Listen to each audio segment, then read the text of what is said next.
The rain drummed against the diner windows like machine gun fire, each droplet a tiny percussion in the symphony of a Tuesday night that would change everything.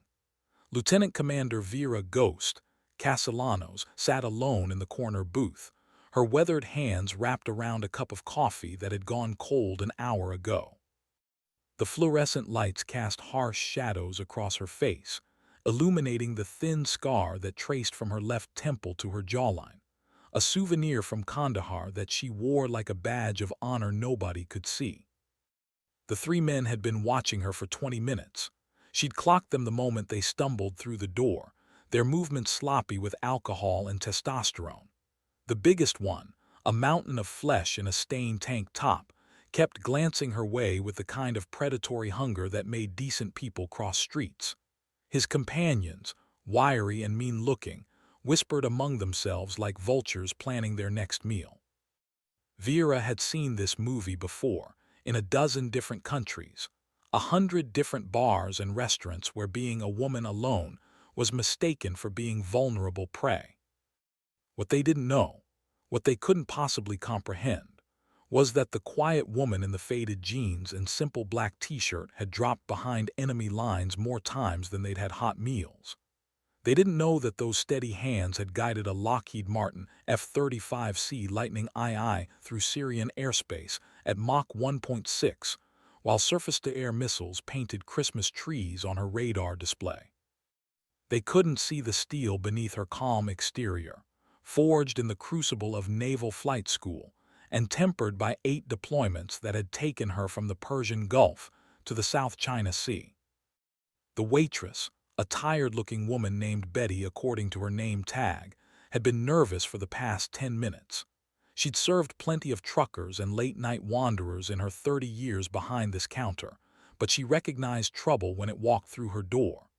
The tension in the air was thick enough to cut with a knife, and she found herself unconsciously moving closer to the phone behind the register.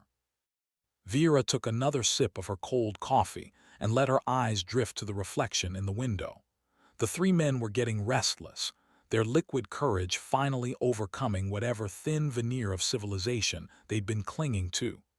The big one pushed back from his table with a chair-scraping finality that made Betty flinch. His boots hit the linoleum with the heavy rhythm of inevitability. She thought about her daughter, Sophia, sleeping safely in her grandmother's house 3 states away. About the promise she'd made to come home in one piece from every mission, every deployment, every night like this one. About the Navy Cross gathering dust in a box somewhere, awarded for actions she couldn't discuss and heroism that would never make the evening news. The footsteps approached her table with theatrical slowness. The atmosphere in Rosie's diner had shifted like weather before a storm, that electric moment when every molecule in the air seems to hold its breath. Vera kept her eyes on the reflection in the rain-streaked window, watching the three men approach with the kind of predatory confidence that came from years of picking on people they assumed couldn't fight back. The big one reached her table first, his shadow falling across her booth like a dark promise. "Well, well," he drawled, his voice thick with beer and bad intentions. "What's a pretty little thing like you doing out here all alone?" His breath reeked of whiskey and poor decisions, and when he leaned down, his massive frame blocked out the overhead light. His friends flanked him like wolves, their grins sharp and hungry in the fluorescent glare. Vera finally looked up, her dark eyes meeting his with the kind of stillness that came from staring down the barrel of enemy anti-aircraft guns. "Just having coffee," she said quietly, her voice carrying the flat, emotionless tone that every combat veteran recognized as the calm before the storm. "Nothing that concerns you." The second man, lean and sharp-faced like a ferret, laughed with genuine amusement. "Oh, it concerns us now, sweetheart. See, we've been watching you sit here all alone, and we think you might need some company." He slid uninvited into the booth across from her, his presence an invasion that made the small space feel suffocating. Betty clutched the coffee pot like a weapon, her knuckles white against the glass handle. She'd seen fights before, truckers throwing punches over parking spaces, drunks settling scores in her parking lot, But this felt different. This felt like watching a lioness being cornered by hyenas who had no idea what they were dealing with. "I'm good, thanks," Vera replied, her tone remaining level despite the adrenaline beginning to surge through her system. Every instinct honed by years of combat training was coming online now, her body preparing for violence while her mind calculated angles, distances, and probabilities of success. The third man positioned himself at the end of the booth, effectively boxing her in, or so they thought. "Don't be like that," the big one said, reaching out to touch her shoulder with fingers like sausages. "We're just being friendly. Name's Tank and these are my boys, Razor and Spider. What do they call you, sweetheart?" The moment his hand made contact with her shoulder, something shifted in Vera's posture. It was subtle, so subtle that most people would have missed it entirely, but her spine straightened with the precise efficiency of a weapon being chambered. Her breathing changed, becoming deeper and more controlled, drawing oxygen into her lungs like fuel into a fighter jet before takeoff. "They call me Ghost," she said softly. The sound of her voice had changed too, carrying a new undertone that made the hair on the back of Betty's neck stand up. Tank's hand lingered on Vera's shoulder, his grip tightening with the casual entitlement of a man who had never faced real consequences for his actions. In the harsh diner lighting, his face was a roadmap of violence. Broken nose, scarred knuckles, the kind of features that came from a lifetime of solving problems with his fists. His friends were cut from the same cloth. Razor with his prison tattoos crawling up his neck like venomous snakes, and Spider whose twitchy movements suggested more than just alcohol in his system. "Ghost," Tank repeated, rolling the word around his mouth like he was tasting something bitter. "That's a pretty spooky name for such a little thing. What are you, some kind of wannabe soldier girl?" His laugh was ugly, the sound of breaking glass in an alley. "Let me guess, you watch too many movies and think you're tough." Vera's eyes remained fixed on his reflection in the window, but now she was calculating distances with the precision of a bombardier. 3.5 feet to the nearest exit, 12 feet to the kitchen where Betty had retreated, her face pale with growing alarm. The booth's table edge was exactly 18 inches from her center mass, close enough to use as leverage, far enough to generate momentum.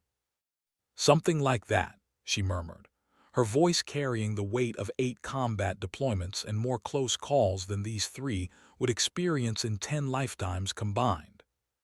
Razor leaned forward across the table, his breath a cocktail of beer and something that might have been methamphetamine. "You know what I think, Ghost? I think you're all talk and no action. I think you're just another." He never finished the sentence. Vera's movement was poetry written in violence, each motion flowing into the next with the fluid precision of someone who had trained 10,000 hours for moments exactly like this. Her left hand shot up and grabbed Tank's wrist, her fingers finding the pressure point that would turn his massive strength against him. Simultaneously, her right elbow drove backward into Razor's solar plexus with the force of a piston, emptying his lungs in a rush of surprised air. The big man's confident grip became a liability as Vera used his own momentum to pull him forward, his face meeting the table edge with a sound like a hammer hitting meat.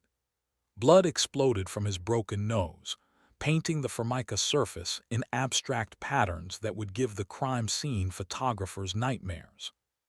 Spider reached for something in his jacket, maybe a knife, maybe something worse, but Vera was already moving, flowing out of the booth like water finding its level.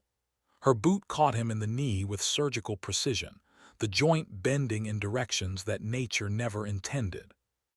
Betty dropped the coffee pot, the glass shattering against the linoleum floor like her preconceptions about the quiet woman in booth 7.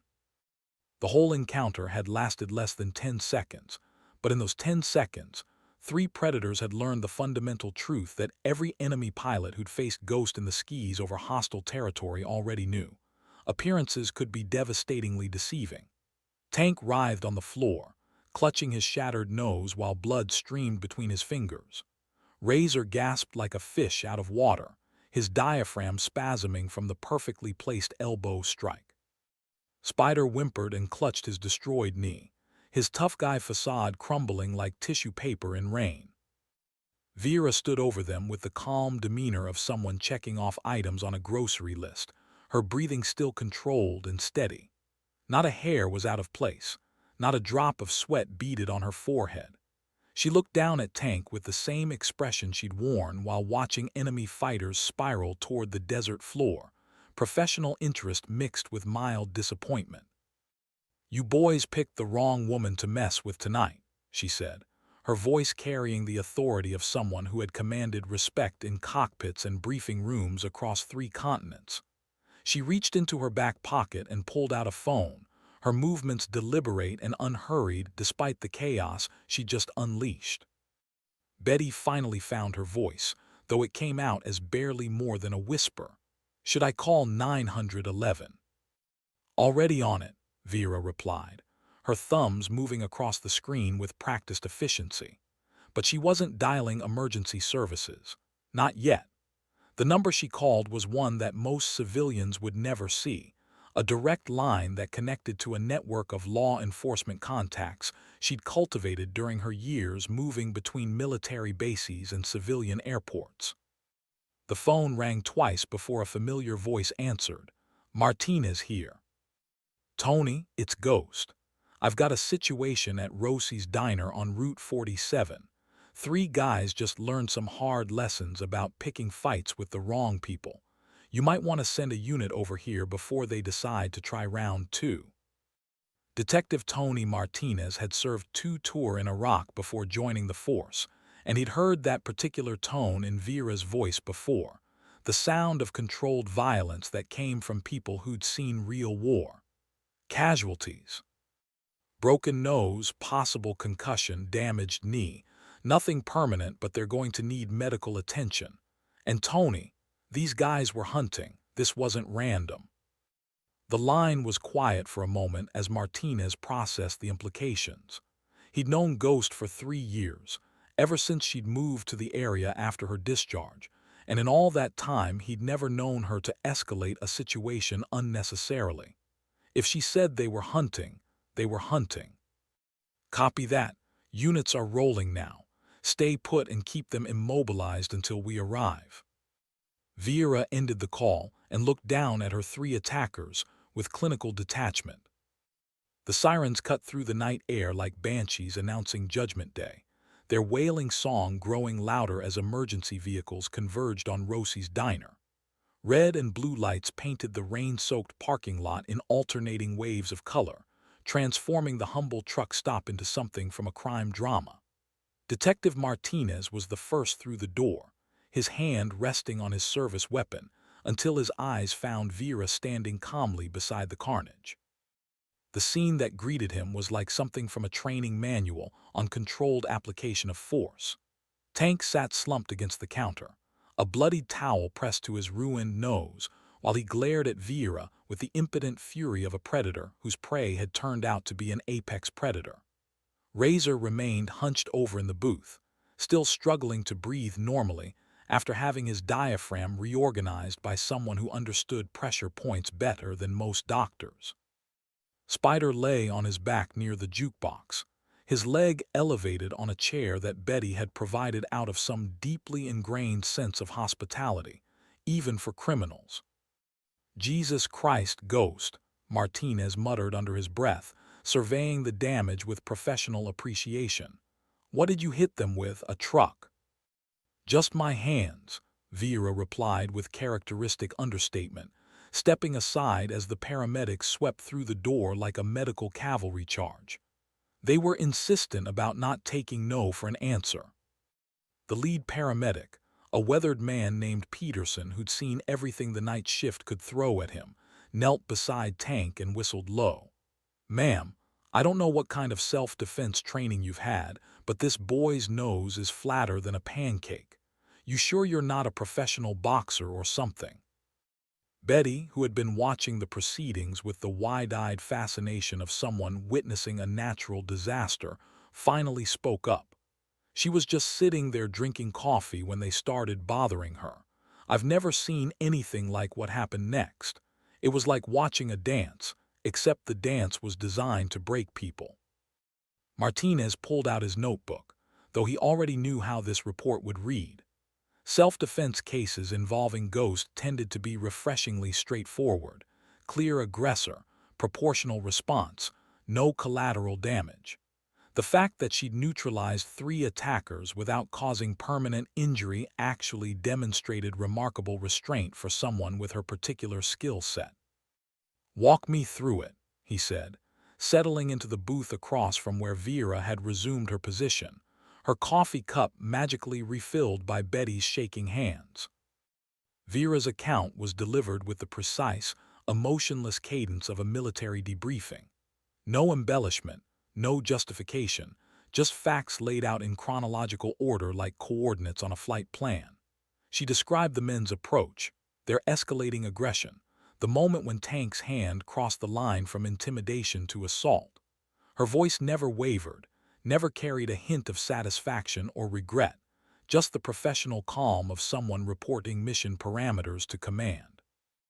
As she spoke, the paramedics worked around them with efficient professionalism, stabilizing injuries and preparing transport. Tank would need surgery to reconstruct his nose.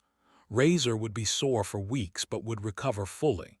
Spider's knee required immediate attention but would heal with proper care and physical therapy.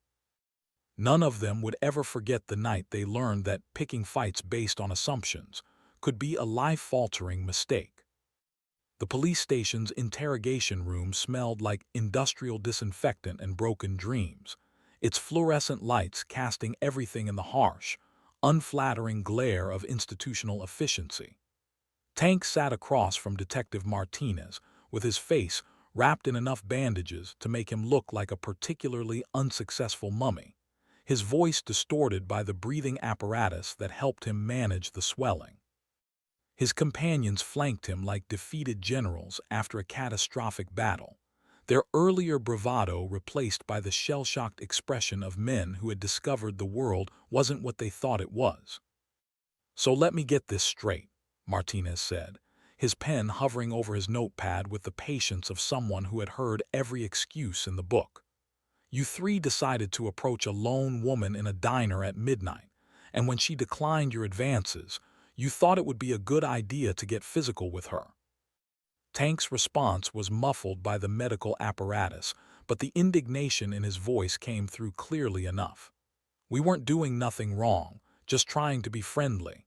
She attacked us for no reason. That crazy bitch is dangerous." "Dangerous," Martinez repeated, savoring the word like fine wine. He'd served alongside operators like Ghost in the sandbox, and he understood exactly how dangerous she could be when circumstances warranted it. "You cornered an unknown individual in a confined space, made unwanted physical contact, and refused to disengage when asked politely. In my experience, that's called assault." Razor, whose breathing had finally returned to normal, leaned forward with the kind of desperate intensity that came from realizing you'd made a life-altering mistake. "You don't understand, man. She moved like she wasn't human, like she'd done this 1,000 times before. No normal person fights like that." "No normal person," Martinez agreed thoughtfully, making a note in his pad. "That's an interesting observation." The truth was, Vera Castellanos was about as far from normal as a human being could get while still maintaining her civilian status. Her service record was a classified symphony of aerial combat and special operations missions that would remain sealed for decades. 8 deployments, 47 confirmed air-to-air kills, and 3 Purple Hearts that she'd earned the hard way in skis that most people only saw in movies. The call sign Ghost hadn't been chosen for its cool factor. It had been earned over the Strait of Hormuz when she'd somehow managed to vanish from enemy radar in an aircraft that wasn't designed for stealth operations. Spider, who had been silent through most of the questioning, finally spoke up with the kind of grudging respect that came from having your assumptions violently readjusted. "That woman is military. Has to be. Nobody moves like that without serious training." Martinez closed his notebook with a snap that sounded like judgment being rendered. Gentlemen, you've just learned one of life's most expensive lessons. You never know who you're messing with. That crazy bitch you decided to target. She's earned more respect in one day of service than you three will manage in your entire lives combined. The booking process was mercifully brief for Tank, Razor, and Spider. Assault charges, disturbing the peace, and a handful of other violations that would ensure their Tuesday night adventure became a very expensive lesson in consequences. As they were led away in handcuffs, Tank cast one last venomous look in Vera's direction, but the fire in his eyes had been replaced by something else, a grudging awareness that he'd tangled with someone completely outside his weight class. Vera sat in the station's waiting area, her posture unchanged from the diner booth, hands folded in her lap with military precision. The duty sergeant, a graying veteran named Williams who recognized her type immediately, had brought her coffee that was actually hot and drinkable, along with his card in case she needed anything else. "You could have killed all three of them," he observed, settling into the chair beside her with a grunt of joints that had seen too many years of police work. "Yes," Vera agreed without hesitation or pride. It was simply a statement of fact, delivered with the same tone she might use to comment on the weather or the time of day. "But you didn't. Didn't need to. They were just drunk and stupid, not trained killers. There's a difference." Williams nodded slowly, understanding the distinction with the clarity that came from his own military background. Most people don't know how to apply just enough force to neutralize a threat without causing permanent damage. That's advanced training. Vera's response was a slight shrug, as if discussing the finer points of tactical restraint was just another Tuesday night conversation. Proportional response. You don't use a sledgehammer when a scalpel will do the job. The truth was more complicated than her casual dismissal suggested. Every movement she'd made in that diner had been calculated with the precision of a surgical strike, each technique chosen specifically to incapacitate without causing permanent harm. The pressure point grip on Tank's wrist, the elbow strike to Razor's solar plexus, the knee shot that had dropped Spider, all of it had been measured force applied with surgical precision. Martinez emerged from the booking area looking like a man who just finished a particularly tedious piece of paperwork. They'll be guests of the county for the next few days while they wait for their arraignment. Assault charges are going to stick, and given their priors, they're looking at some serious time. "Priors?" Vera asked, though something in her tone suggested she wasn't surprised. "Tank's got 2 domestic violence convictions and a history of bar fights. Razor just got out of state prison 6 months ago for aggravated assault. Spider's rap sheet reads like a greatest hits album of bad decisions." Martinez settled into his chair with the satisfaction of someone who'd just taken dangerous predators off the street. "You probably saved someone else from having to deal with these gems later." The station's coffee was terrible, but Vera drank it anyway while Martinez completed his paperwork. Outside, the rain had intensified, turning the world beyond the windows into a watercolor painting of streetlights and neon signs. She thought about her daughter again, about the bedtime story she'd promised to read over video call tomorrow evening, about the normal life she'd tried so hard to build after hanging up her flight suit. "Can I ask you something?" Williams said, his voice carrying the careful tone of someone approaching a minefield.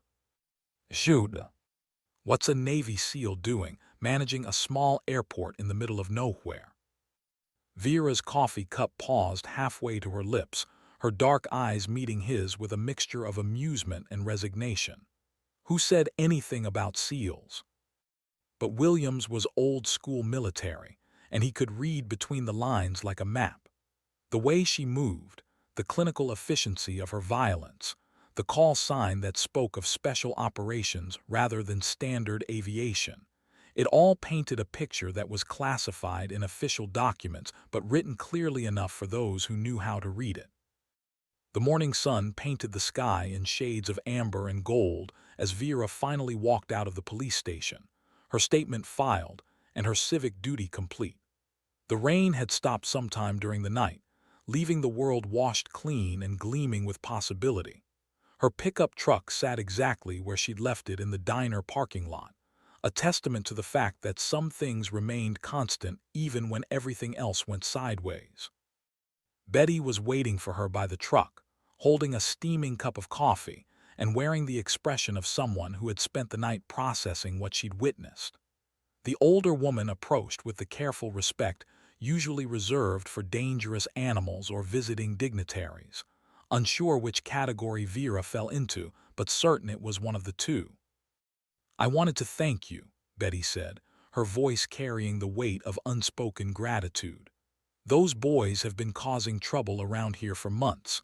Last week they hassled a young mother with her baby. Week before that, they cornered my granddaughter in the parking lot after her shift. Nobody's ever stood up to them before." Vera accepted the coffee with a nod of appreciation, inhaling the rich aroma of beans that had been brewed with actual care instead of institutional efficiency. "They won't be bothering anyone for a while." "Detective Martinez told me you're some kind of war hero," Betty continued, her eyes searching Vera's face for confirmation or denial. "Said you flew fighter jets in all those places we see on the news." "I was just doing my job," Vera replied with the standard deflection that every veteran learned to deploy when civilians try to process their service through Hollywood filters. The truth was always more complicated than heroism, more nuanced than the black-and-white narratives that people preferred.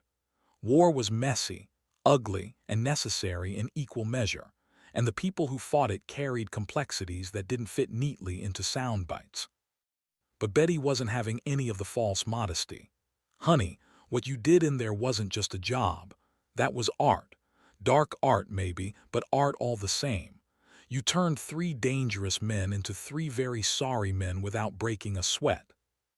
A ghost of a smile touched the corners of Vera's mouth, the first crack in her professional demeanor since the whole thing had started. "My daughter would probably tell you I'm just a pilot who knows a little self-defense." "What does she think about what you do?" The question hit deeper than Betty probably intended, touching on the central tension that defined Vera's post-military existence. How do you explain to a 7-year-old that mommy used to drop bombs on bad people from 30,000 feet? How do you bridge the gap between the woman who read bedtime stories and the warrior who had earned her call sign by disappearing from enemy radar like an actual ghost? "She thinks I fix airplanes and help people learn to fly," Vera said finally. "She's not wrong." Betty studied her with the shrewd understanding of someone who had spent decades reading people across a diner counter. "But she's not completely right either." "No," Vera admitted, "she's not." The drive home took her through country roads that wound between cornfields and pastures, the landscape painted in the soft pastels of early morning. Her truck's radio played classic rock at low volume, the familiar rhythms providing a soundtrack for thoughts that refused to stay organized. She'd built this life carefully, deliberately, like constructing an aircraft from blueprint specifications, every component chosen for reliability and function. The small apartment above Henderson Municipal Airport wasn't much to look at, but it served her needs with utilitarian efficiency. Clean, secure, and close enough to the runway that she could hear aircraft taking off and landing at all hours. The sound was better than any lullaby, a constant reminder that somewhere above the clouds, pilots were still pushing the boundaries of what was possible. Her phone buzzed with a text from her mother. "Sophia wants to know if you're still coming to her school play on Friday. She's been practicing her lines all week." Vera typed back quickly. "Wouldn't miss it for the world. Tell her Captain Castellanos will be in the front row." She'd stopped trying to explain the difference between naval aviation ranks and civilian titles to her daughter years ago. In Sophia's mind, mommy was a captain because captains were important, and mommy was definitely important. The simplicity of childhood logic was refreshing after a night of adult complexity and violence. As she climbed the stairs to her apartment, Vera caught her reflection in the window glass and saw something that had been missing for months. A woman who remembered exactly who she was beneath the civilian clothes and small-town routine. The encounter at Rosie's had been unwelcome and potentially dangerous, but it had also awakened something that had been dormant for too long. The warrior was still there, waiting beneath the surface like a submarine running silent and deep. Her apartment was a study in controlled minimalism, every object in its designated place, every surface clear except for the essentials that defined her civilian existence. The walls held exactly 3 photographs. Sophia at her 6th birthday party, blowing out candles with the focused intensity of a fighter pilot on final approach. Her old squadron standing beside their F-35CS somewhere in the Pacific, their faces young and confident before they learned what war actually cost. And her parents on their wedding day, a black and white reminder of love that had survived 4 decades and 8 deployments. Vera moved through her morning routine with the precision of someone who had learned that discipline was the foundation of survival. Shower, coffee, 30 minutes of maintenance on her personal Cessna 172 that served as both transportation and therapy. The small aircraft was immaculate, every system checked and double-checked with the obsessive attention to detail that separated professional aviators from weekend warriors. As she worked, her mind wandered back to the previous night's encounter. Tank, Razor, and Spider represented something larger than 3 drunk men looking for trouble. They were symptoms of a world where strength was measured in brutality rather than competence, where intimidation had replaced respect as the default mode of interaction. Their mistake hadn't been picking the wrong target. Their mistake had been assuming that violence was their exclusive domain. The radio in her hangar crackled to life with the morning air traffic report, pilots calling in positions and requesting vectors with the kind of professional efficiency that made her chest tight with nostalgia. Henderson Tower. This is November 47 Charlie Lima requesting permission for pattern work. Charlie Lima, Henderson Tower. Pattern work approved, make left traffic, report downwind. The familiar call and response of aviation communication was like hearing a foreign language that had once been her native tongue. Every transmission carried echoes of briefings conducted in secure facilities, of missions planned in rooms where the walls couldn't speak about what they'd witnessed. She'd traded encrypted military frequencies for civilian air traffic control, combat air patrols for pattern practice, but the fundamental language remained the same. Her phone rang, interrupting her mechanical meditation. The caller ID showed a number she recognized but hadn't seen in months, Commander Sarah Chen, her former executive officer, and one of the few people who understood exactly what Ghost had sacrificed to build her civilian life. Tell me you didn't just make headlines for breaking some yahoo's nose in a diner. Chen's voice carried the amused exasperation of someone who had spent years managing Vera's particular brand of controlled chaos. No headlines, Vera assured her, though they both knew that newsworthy incidents had a way of following certain people regardless of their intentions. Martinez called me this morning, said you'd had some excitement last night. Of course he had. The network of military veterans in law enforcement was smaller than most civilians realized, and information traveled through it with the efficiency of classified intelligence briefings. Martinez and Chen had served together in Afghanistan before their paths diverged into civilian service, and they maintained the kind of professional relationships that transcended organizational boundaries. 3 guys learned some hard lessons about consent, Vera summarized, her tone suggesting the conversation was moving toward classified territory. Any of them require permanent medical care? Negative. All injuries within acceptable parameters for non-lethal force application. Chen's laugh carried equal parts relief and admiration. You always were precise with your targeting. Remember that cluster of MiGs over Damascus? 3 kills with 4 missiles because you wanted to conserve ammunition for the ride home. The memory hit Vera like turbulence. sudden and disorienting. The summer of 2019, flying combat air patrol over territory that officially didn't exist, while politicians debated rules of engagement in air-conditioned rooms thousands of miles away.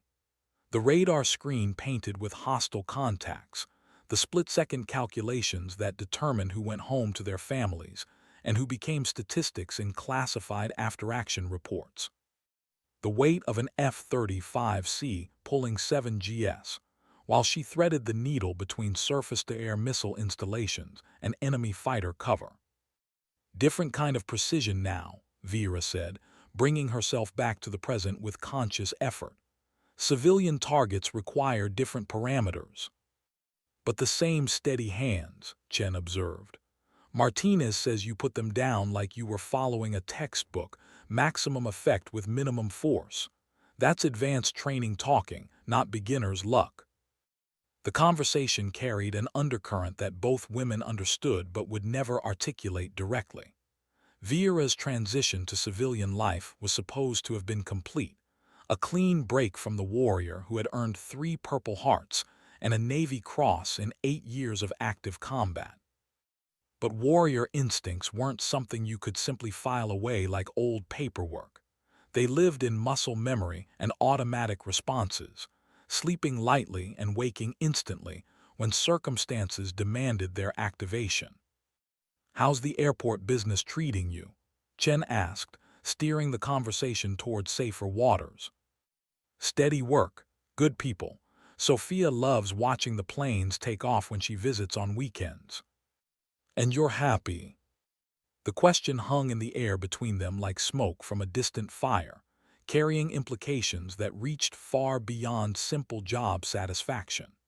Chen was really asking whether the warrior had found peace in civilian clothes, whether the transition from combat pilot to airport manager had filled the spaces that adrenaline and purpose had once occupied.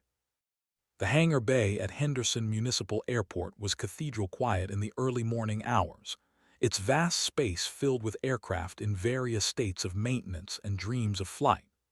Vera's office occupied a corner of the building, its windows offering a panoramic view of the runway where small planes practiced touch-and-go landings under the guidance of instructors who understood that aviation was equal parts science and art. Her desk was military precise. No unnecessary papers, no personal clutter except for a single photograph of Sophia wearing oversized aviator sunglasses and a confident grin that promised future trouble. The airport's morning rhythm was as predictable as military protocol. Coffee brewing by 600, pre-flight checks beginning at 6:30, first student pilot arriving by 700 with the nervous energy of someone about to challenge gravity. Vera moved through these routines with the unconscious efficiency of someone who had spent years living by schedules measured in mission-critical time hacks. Every task was completed with precision, every interaction conducted with professional courtesy that masked depths these civilian pilots would never fully comprehend. "Morning, boss," called Jake Morrison, her chief maintenance technician, and one of the few employees who had served long enough to earn casual conversation privileges. Jake was Air Force retired, a former crew chief who understood that some conversations happened in the spaces between words, in shared glances and mutual recognition of things that couldn't be discussed in polite company. "Morning, Jake. How's that Cessna's engine looking?" "Like someone's been flying her hard and putting her away wet," he replied, wiping grease from his hands with a rag that had seen better decades. "Nothing major, but she needs a love letter from someone who speaks Lycoming." Vera nodded, making a mental note to schedule the engine work between her other responsibilities. Managing a small airport was like commanding a very slow, very peaceful military unit. Logistics, personnel, equipment maintenance, and enough paperwork to choke a bureaucrat. It wasn't the adrenaline rush of combat aviation, but it was honest work that served a purpose she believed in, keeping people safe while they pursued their dreams of flight.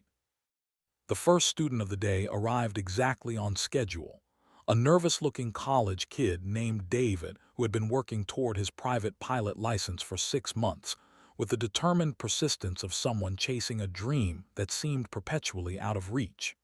His hands shook slightly as he signed the aircraft checkout sheet, betraying the anxiety that every new pilot carried like extra baggage. "Relax," Vera told him, her voice carrying the calm authority that had once guided squadron briefings and emergency procedures. "The airplane wants to fly. Your job is just to help it do what it already knows how to do." David's laugh was high and tight with nerves. "Easy for you to say. You've probably been flying since you could walk." "Not quite that long," she replied with dry humor, remembering her first solo flight at 18. The terrifying, exhilarating moment when she'd realized that the sky wasn't a limit but a doorway to possibilities she'd never imagined. "But I remember being exactly where you are now. The fear you're feeling, that's not weakness, that's respect for what you're about to do." As she walked him through the pre-flight inspection, explaining each component with the patience that came from teaching survival skills to people whose lives depended on getting it right, Vera felt the familiar satisfaction of passing knowledge to the next generation. Every gauge reading, every control surface check, every safety protocol was a small gift of competence that might someday save a life. "Why did you choose aviation?" David asked as they completed the walk-around inspection, his nervousness beginning to give way to the focused attention that separated future pilots from future statistics. Vera paused in her inspection of the propeller, her hand resting on the metal blade as she considered how to answer a question that touched the core of who she'd become. "Because up there," she said, nodding,